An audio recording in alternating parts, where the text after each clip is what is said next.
అందరికీ నమస్కారం. పసిడి పలుకుకి స్వాగతం. 2024 ఎన్నికల ఫలితాలు ప్రకటించబడ్డాయి. నరేంద్ర మోడీ ఆధ్వర్యంలో ఎన్డీఏ ముచ్చటగా వరుసగా మూడవసారి అధికారంలోకి వస్తోంది. 1962 తర్వాత, జవహర్లాల్ నెహ్రూ తర్వాత వరుసగా 2 సార్లు 5 ఏళ్ళు 10 ఏళ్ల పాటు పదవీ కాలాన్ని పూర్తి చేసుకుని మూడవసారి ప్రధానమంత్రిగా ప్రమాణం స్వీకారం చేసేటువంటి రికార్డుని నరేంద్ర మోడీ సాధించారు. రేపు 8వ తారీఖున ప్రమాణ స్వీకారం జరగనుంది. అయితే ఇక్కడ భారతీయ జనతా పార్టీ శ్రేణులు, అభిమానులు బాధపడుతూ ఉన్నారు. కాంగ్రెస్ అభిమానులు భారతీయ జనతా పార్టీని వ్యతిరేకించేటువంటి రాజకీయ పక్షాల వారు చాలా ఆనందంగా ఉన్నారు. గెలిచిన ఓడినటువంటి భారతీయ జనతా పార్టీ, ఓడినా గెలిచాము అని సంబరాలు చేసుకుంటున్నటువంటి ఇండీ బ్లాక్. ఎందుకు అనంటే భారతీయ జనతా పార్టీ గత 2 సార్లు 2014లో 2019లో సొంతంగా మెజారిటీ స్థానాలని సాధించింది. 282 ఒకసారి, 303 ఒకసారి. ఈసారి భారతీయ జనతా పార్టీకి సొంతంగా వచ్చిన స్థానాలు 240 మాత్రమే. ఈ సాధించిన స్థానాలని మనం పోల్చి చూసుకుంటే మూడిటితో పోల్చాలి. ఒకటి, భారతీయ జనతా పార్టీ ఎన్ని స్థానాలు గెలుస్తామని అనుకుంది, ఎన్ని గెలిచింది. 370 గెలవాలి అని అనుకుంది, 240 మాత్రమే వచ్చాయి. అది 65%. అదే గనక క్రితంసారి వచ్చిన స్థానాలతో పోల్చి చూస్తే క్రితంసారి 303 వచ్చాయి, ఈసారి 240 వచ్చాయి అని అంటే అది 79%. ప్రభుత్వం ఏర్పాటు చేయడానికి కావాల్సినటువంటి స్థానాలు ఎన్ని? 272. 272కి 240 వచ్చాయి అంటే దాదాపు 88% సీట్లు సాధించింది. అంటే భారతీయ జనతా పార్టీ ఏ రకంగా చూసుకున్నా కూడా ప్రథమ శ్రేణిలోనే ఉత్తీర్ణులయ్యింది. కానీ భారతీయ జనతా పార్టీ నాయకుల్లో కానీ, భారతీయ జనతా పార్టీ కార్యకర్తల్లో కానీ, భారతీయ జనతా పార్టీని అభిమానించే వాళ్ళల్లో కానీ ఏ రకమైనటువంటి ఆనందము పెద్దగా కనపడటం లేదు. ఎందుకు అనంటే బెంచ్ మార్క్ ఏదైతే ఉందో అది 2014 నుంచి భారతీయ జనతా పార్టీ నరేంద్ర మోడీ ఆధ్వర్యంలో పెంచుకుంటూ వెళ్ళిపోయింది. ఎందుకంటే ఇదే మనం గమనిస్తే 1996, 98, 99 అలాగే 2004, 2009 ఈ 5 ఎన్నికలలో 185, 145, 181 ఇలా వస్తే చాలు అనుకున్నటువంటి పార్టీలు, నేను చెప్పిన ఆ 145, 181 ఇలాంటి అంకెలతోనే సంకీర్ణ ప్రభుత్వాలని భారతీయ జనతా పార్టీ ఏర్పాటు చేయగలిగింది. 1999 నుంచి 2004 వరకు పూర్తి 5 సంవత్సరాలు వాజ్పేయి గారి ఆధ్వర్యంలో నడపగలిగింది. అలాగే 2004 నుంచి 2014 వరకు మన్మోహన్ సింగ్ కూడా కాంగ్రెస్ ఆధ్వర్యంలో సంకీర్ణ ప్రభుత్వాలనే నడిపారు. కానీ ఎప్పుడైతే 2014లో సొంతంగా 282 వచ్చాయో, మళ్ళీ 2019లో సొంతంగా 303 వచ్చాయో, అంతేకాకుండా పార్లమెంటులోనే నరేంద్ర మోడీ ఇస్ బార్ 400 పార్ అనేటువంటి నినాదం చేశారో, దాని మూలంగా ఈరోజు వచ్చినటువంటి ఫలితాలు భారతీయ జనతా పార్టీకి, ఎన్డీఏ భాగస్వామ్యులకి, వారి శ్రేయోభిలాషులకి, కార్యకర్తలకి పెద్దగా రుచించటం లేదు. కానీ 2 సార్ల తరువాత యాంటీ ఇన్కంబెన్సీని తట్టుకుని, అంతేకాకుండా విదేశాల హస్తం కూడా ఈ ఎన్నికల్లో ఉంది అని ఓపెన్ ఏఐ అనేటువంటి సంస్థ బాహాటంగా ప్రకటించింది. ఇంతమందిని తట్టుకుని కూడా భారతీయ జనతా పార్టీ 240 స్థానాలని సంపాదించుకోవడం ఏమాత్రము తక్కువ ఫలితం కాదు. అది ఒక అద్భుతమైనటువంటి ఫలితం. అయితే ఎక్స్పెక్టేషన్స్ విపరీతంగా ఉండబట్టి వచ్చిన 240 కార్యకర్తలకి పెద్దగా రుచించటం లేదు. కానీ జాగ్రత్తగా గమనిస్తే ఓటు షేరు తగ్గలేదు. ఒడిషా లాంటి కొత్త ప్రాంతంలో లోక్సభ సీట్లు అత్యధికంగా వచ్చాయి. అంతేకాకుండా ఆ రాష్ట్రంలో కొత్త ప్రభుత్వాన్ని కూడా నెలకొల్పే పరిస్థితి ఉంది. అధికారంలోకి వస్తున్నారు. అరుణాచల్ ప్రదేశ్ లాంటి రాష్ట్రంలో ముచ్చటగా మళ్ళీ 3వసారి ప్రభుత్వాన్ని ఏర్పాటు చేసుకుంటున్నారు. తమిళనాడు లాంటి రాష్ట్రంలో 10.5% ఓటింగ్ని తెచ్చుకోగలిగింది. ఒక్క సీటు కూడా రాలేదు, అది వేరే విషయం.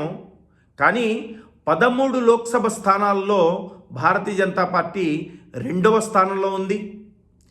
కేరళ లాంటి రాష్ట్రంలో స్వతంత్రం వచ్చిన తర్వాత నుంచి ఇప్పటి వరకు కూడా కేరళ నుంచి ఒక్క సభ్యుడు లేనటువంటి రాష్ట్రం నుంచి ఈసారి ఒక పార్లమెంటు సభ్యుడిని కూడా ఎన్నుకోగలిగింది, తెచ్చుకోగలిగింది.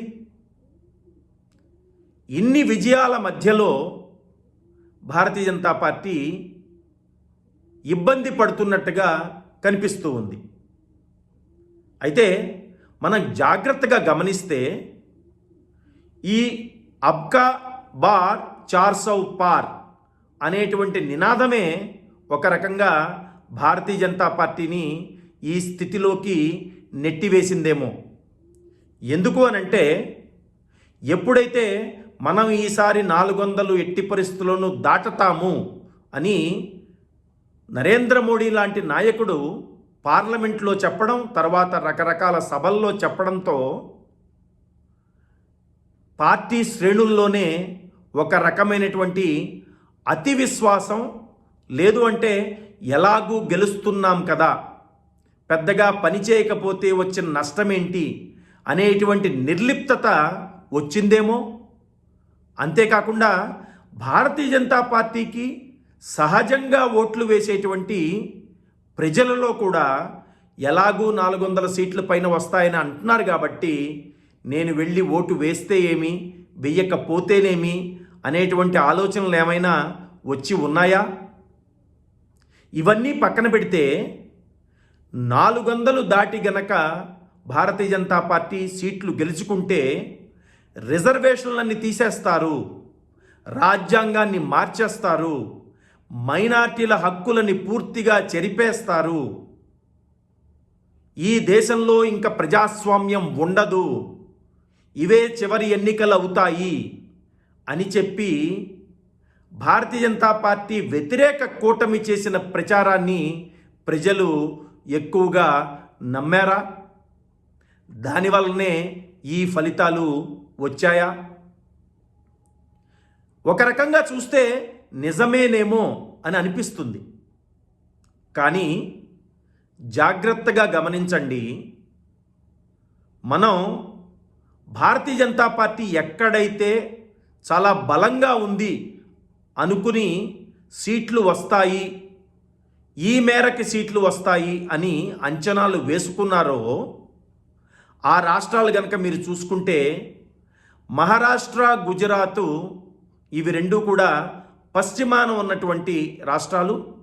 వాటిని కాసేపు పక్కన పెడదాం. అలాగే బెంగాలు తూర్పున ఉన్నటువంటి రాష్ట్రం, దాన్ని కూడా పక్కన పెడదాం. ఈ 3 రాష్ట్రాలకి కూడా ప్రత్యేకమైనటువంటి భాషలు ఉన్నాయి, గుజరాతీ, మరాఠీ, బెంగాలీ. కానీ మధ్య భారతం, ఉత్తర భారతం, ఇక్కడ ఉన్నటువంటి రాష్ట్రాల గురించి ఒక్కసారి ఆలోచిద్దాం. రాజస్థాన్, మధ్యప్రదేశ్, ఛత్తీస్గఢ్, జార్ఖండ్, బీహార్, ఉత్తరప్రదేశ్, ఢిల్లీ, హర్యానా, హిమాచల్ ప్రదేశ్, ఇవన్నీ కూడా మధ్య ఉత్తర భారతాలు. వీటన్నిటిలోనూ కూడా హిందీయే భాష, హిందీయే ఎక్కువగా చలామణి అవుతుంది. వీటన్నిటిలోనూ కూడా ఉండేటువంటి సమస్యలు, ఉండేటువంటి ఇబ్బందులు, మైనారిటీల ప్రాబల్యం, ఎస్సీ ఎస్టీలు ఎవరైతే రిజర్వేషన్ల గురించి ఆలోచిస్తూ ఉంటారో వారు, వీరందరూ కూడా దాదాపుగా ఒకే రకంగా ఉండేటువంటి రాష్ట్రాలు. మరి ఈ రాష్ట్రాల్లో హిమాచల్ ప్రదేశ్లో 4కి 4, ఢిల్లీలో 7కి 7, ఉత్తరాఖండ్లో 5కి 5, మధ్యప్రదేశ్లో ఈసారి 29కి 29 సంపాదించుకుంది భారతీయ జనతా పార్టీ. గుజరాత్ వేరే రాష్ట్రం, అక్కడ కూడా దాని యొక్క ప్రభావం ఏమాత్రం తగ్గలేదు. అయితే మరి రాజస్థాన్లో కొద్దిగా తగ్గింది. జార్ఖండ్, ఛత్తీస్గఢ్లో పెద్దగా అనుకున్న దానికన్నా తగ్గలేదు. బీహార్లో క్రితంసారి 40కి 39 వస్తే ఈసారి 40కి 31 వచ్చాయి. అంటే 8 స్థానాలే తగ్గాయి. 40లో 8 స్థానాలు 25% కూడా కాదు. ఇంకా బెంగాల్ సంగతి ఆలోచించుకున్నా కూడా క్రితంసారి 18, ఈసారి 12 వచ్చాయి. మీరు ఎంత ఎక్స్పెక్ట్ చేశారు అనేది పక్కన పెడితే క్రితంసారితో పోల్చి చూస్తే బెంగాల్లో కూడా పెద్దగా తగ్గిపోయినటువంటి స్థానాలు కాదు, 6 స్థానాలు మాత్రమే తగ్గాయి. అంటే 33% అక్కడ సీట్లు తగ్గాయి. హర్యానాలో తగ్గాయి. హర్యానాలో కూడా పెద్దగా తగ్గినటువంటి విషయం కాదు.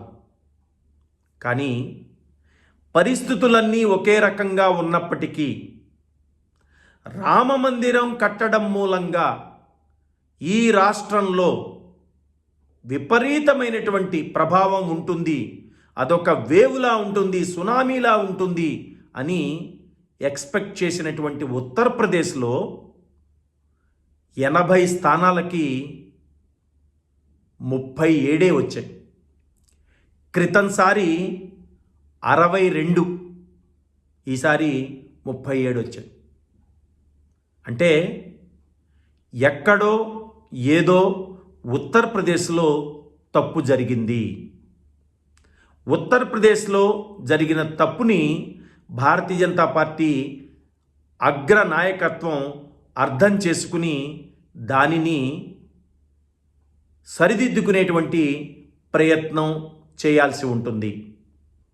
మిగిలిన అన్ని చోట్ల కూడా మనం జాగ్రత్తగా గమనిస్తే 180, 170 ఉన్నటువంటి బెంచ్ మార్క్ని ఈ రోజున భారతీయ జనతా పార్టీ 220, 240కి తీసుకురాగలిగింది. ఎక్కడైనా కొన్ని చోట్ల తగ్గితే వేరే రాష్ట్రాల నుంచి ఆ సీట్లు భర్తీ అయ్యేటట్టుగా ఈసారి పరిస్థితులు కనపడుతూ ఉన్నాయి. ఎందుకనంటే తెలంగాణలో కూడా 4 స్థానాలు పెరిగాయి.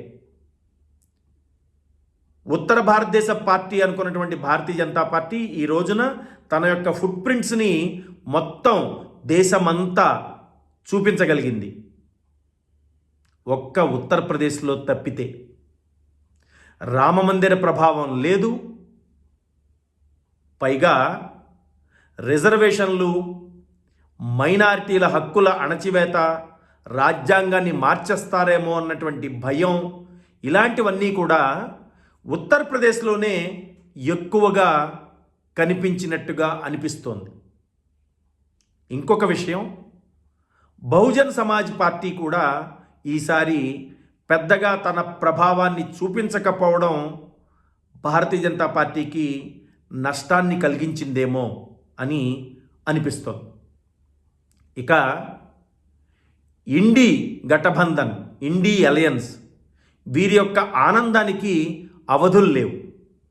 ఎందుకు అనంటే వారి యొక్క ప్రచారంలో ఏ రోజున కూడా మేము అధికారంలోకి వస్తాము అని చెప్పలా.